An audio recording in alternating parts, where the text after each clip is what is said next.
Sibiriz. Sibiriz buradır. Bu da önce denizin içine çift edirlər. Bu denizin içine bir xət var idi. Onun üstünü tikirlər. Yəqin ki orada restoran da olacaq. Bu da ki Xəzər dənizi. Bu da bizim kuzey. Kuzeyin.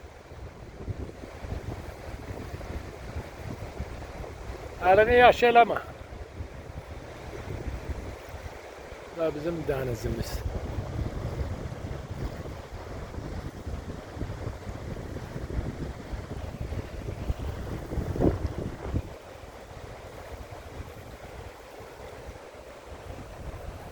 Güzel, sakinçilik.